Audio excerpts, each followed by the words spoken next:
Hello everyone, welcome back.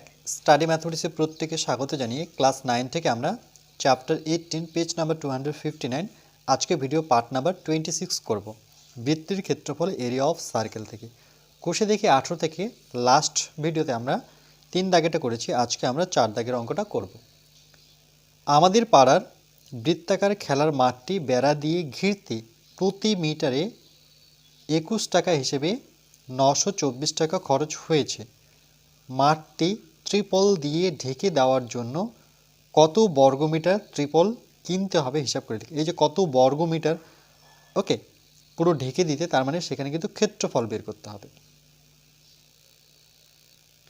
প্রথমত আমরা কি করব, একটি বৃত্তাকার মাঠ যদি অঙ্কন করি, তাহলে কম্পাস সাহায্য করি, তাহলে ছবিটা দেখতে ব্যাট মনে হবে।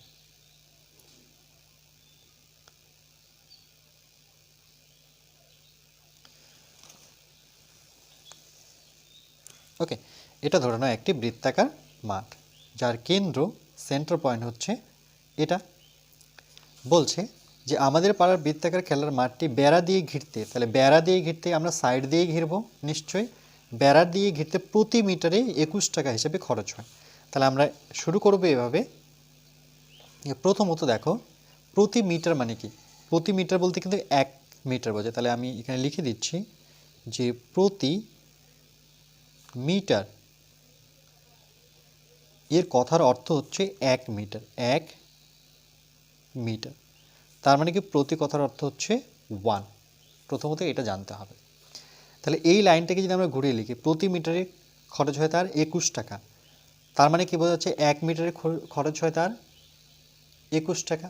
তাহলে আমরা এইভাবে লিখতে পারি, যেহেতু এখানেও টাকা আছে এখানেও টাকা আছে, তাহলে আমি মিটারটা বের করতে চাচ্ছি, মানে পরিধিটা বের করতে চাচ্ছি। তাহলে আমরা লিখবো এই লাইনটাকে ঘুরিয়ে যে 21 টাকা খরচ হয় তার 1 মিটারে। তাহলে এইভাবে লিখবো, শুরু করব যে খেলার মাঠটি, বা শর্ট ফর্মে এভাবে শর্ট করে লিখতে পারি যে 21 টাকা খরচ হয়, 21 টাকা খরচ হয় কত মিটারে? প্রতি মিটার কথা অর্থাৎ 1 মিটারে। 1 মিটারে তাহলে ঐকিক নিয়ম, 1 টাকা খরচ হয়, কি হবে, যেহেতু 21 থেকে 1 ছোট, তাহলে 21টা কোথায় আসবে? নিচে, 1-এর নিচে, এত মিটারে। এবার কত টাকা তাকে টোটাল খরচ করতে হচ্ছে? 924 টাকা। তাহলে এখানে বসাবো 924 টাকা খরচ হয়। কম হবে কি বেশি হবে? যেহেতু 1-এর থেকে এটা বড়, 1-এর থেকে 924 বড়, তাহলে এটা কিন্তু 924 উপরে চলে যাবে। ওকে, সেটা 1-এর সাথে গুণ হবে। তাহলে 1 লেখা না লেখা সমান। নিচে কত? 21 মিটারে। এখানে আমরা কি করব, একটু কাটাকাটি করে নিই। যদি 3-এর ঘরে নামাতে পড়ি, দেখো 3 7 21, 3-এর ঘরে নামাতে পড়লে 3 ত্রিকে 9, কিন্তু 2 তো ছোট, তাহলে একবারে জোড়া সংখ্যা নিলে সেখানে শূন্য বসাতে হয়। 3 আসতে 24, কী করে আসলে দেখো, 3 দিয়ে তোমরা যদি 924কে আমরা ভাগ করি, তাহলে প্রথমে পাবো দেখো 3 ত্রিকে 9 পাবো। তাহলে আমরা নিয়ম কি জানি, একটা করে সংখ্যা নামাতে হয়। একটা সংখ্যা নামানোর পরে কিন্তু 2 ছোট থেকে গেল, তাহলে আমাকে এই ক্ষেত্রে কিন্তু দুটো সংখ্যা নামাতে হচ্ছে। তাহলে জোড়া সংখ্যা নামালে পরে এখানে শূন্য নিতে হয়, এটাই আমরা জানি। আর 3 আসতে কত? 24। ওকে, তাহলে কত দাঁড়াচ্ছে? 308। এবার 7 দিয়ে যদি আরেকবার কাটাকাটি করি, দেখো 7 দিয়ে 4 সাতা কত? 28, কত পরে থাকলো? 2, আবার 28, আবার 4 সাতা 28, তাহলে আমরা পাচ্ছি 44 মিটার। ওকে, বা মিটারে। তাহলে অ্যাকচুয়ালি 44 মিটারটা কি? 44 মিটারটা কিন্তু পরিধি। কেন? তার কারণ বলছে প্রতি মিটারে, বলছে এখান থেকে 1 মিটার যেতে তার 21 টাকা হিসেবে টোটাল খরচ হচ্ছে 924 টাকা খরচ হয়েছে। বলছে যে বৃত্তাকার খেলার মাঠটি বেড়া দিতে, তো আমরা যে কোনো বেড়া যদি দিই, একটা বাড়িতেও যদি বেড়া দিই, একটা বৃত্তাকার বাড়িও হতে পারে, টেবিল হতে পারে। ওকে, বেড়া আমরা কিন্তু মাঝ বরাবর দিই না, আমরা কি সাইড বরাবর দিই। এই সাইড বরাবর মানে সেটা কি? পরিধি বোঝায়। তাহলে কিন্তু এখানে 44 কি হচ্ছে? আমাদের পরিধি। তাহলে আমরা এইভাবে লিখব যে বৃত্তাকার খেলার মাঠটির পরিধি বা পরিসীমা একই, তাহলে আমরা লিখব পরিসীমা। ওকে, যে বৃত্তাকার বৃত্তাকার বৃত্তাকার ওকে খেলার মাঠটির মাঠটির বৃত্তাকার খেলার মাঠটির পরিসীমা যেটা আমার বেরোলো সেটা কিন্তু পরিসীমা বেরোলো, সেটা কত বেরোলো 44 মিটার।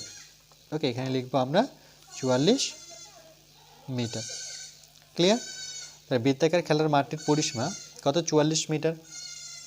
তাহলে এই বৃত্তাকার মাঠটি যেহেতু আমাদের ক্ষেত্রফল বের করতে হবে, এই যে মাঠের ট্রিপল দিয়ে ঢেকে দিতে আমরা কি করব, টোটাল মাঠটাকে আমরা যেমন খেলায় ক্রিকেট খেলা যদি দেখো তাহলে সেই ক্ষেত্রে দেখবে যে চারদিকে কিন্তু একটা পরিসীমা থাকে, তাই না, যেখানে প্লেয়ারগুলো খেলে, তাহলে সেটা কি পরিসীমা বোঝায়। আর এখন ভাবো যে যখন বৃষ্টি পড়ে তখন কি করে, মাঠটিকে ঢেকে দেয়, তাহলে ত্রিপল দিয়ে ঢেকে দেয়, তাহলে সেটা কি ক্ষেত্রফল বরাবর ঢেকে দিচ্ছে। তাহলে এখানে আমাকে সেই ক্ষেত্রে কি বের করতে হবে, এর ব্যাসার্ধ জানতে হবে। তাহলে আমরা সেন্টার থেকে অর্থাৎ কেন্দ্র থেকে আমরা বৃত্তকে এভাবে টেনে এটা ব্যাসার্ধ কত আর দ্বারা প্রকাশ করি। তাহলে আমরা লিখব মনে করি খেলার মাঠটির ব্যাসার্ধ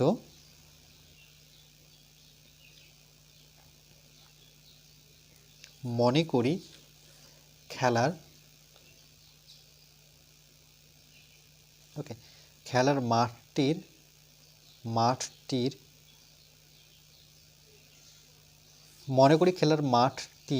ব্যাসার্ধ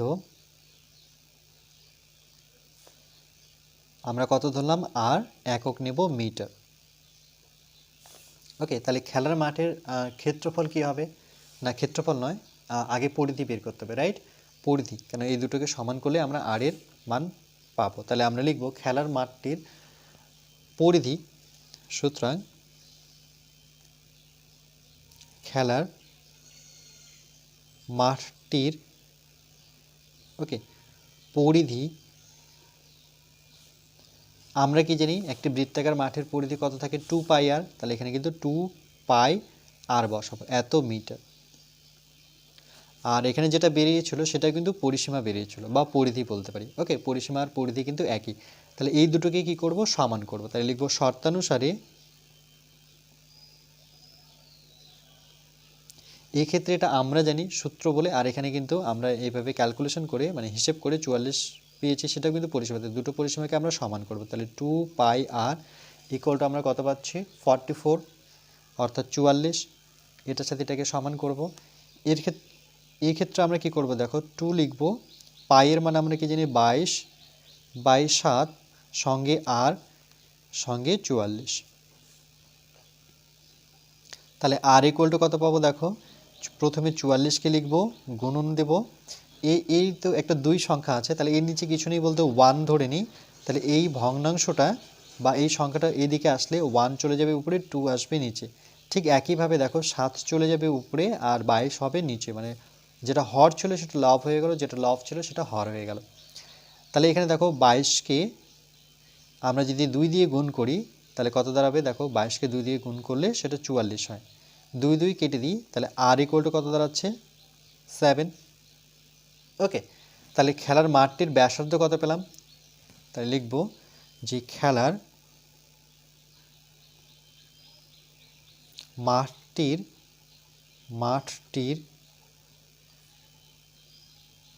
ব্যাসার্ধ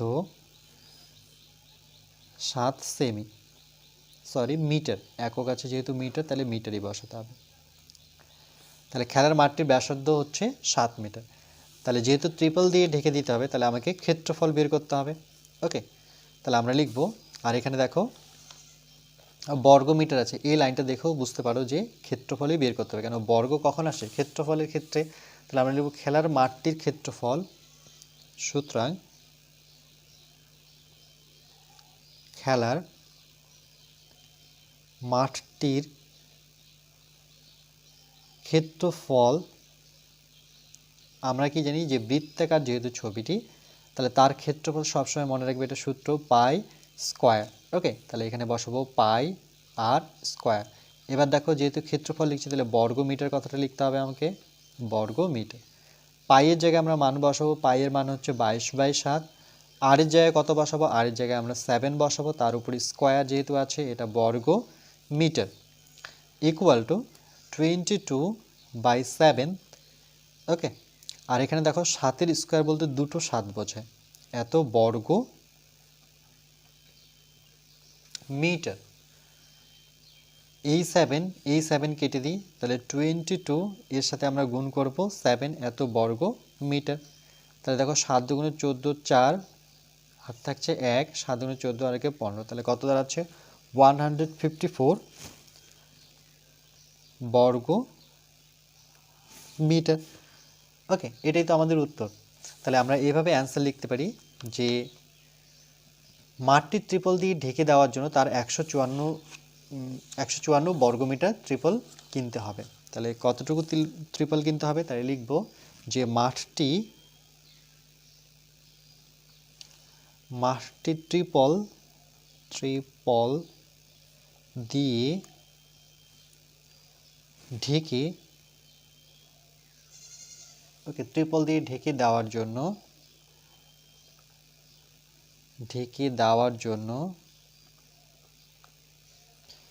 154 বর্গ মিটার ট্রিপল কিনতে হবে।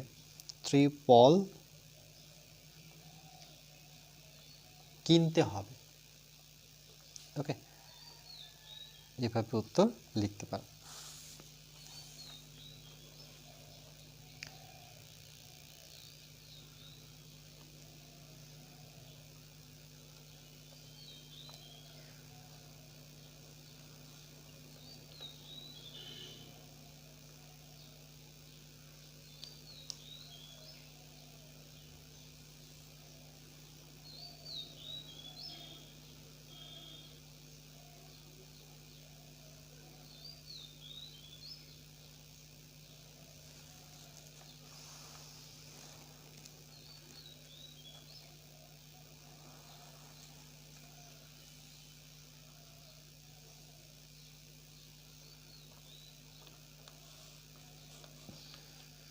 এরপরে নেক্সট পার্ট নাম্বার আমরা 27-এ ম্যাথ নং 5 করব।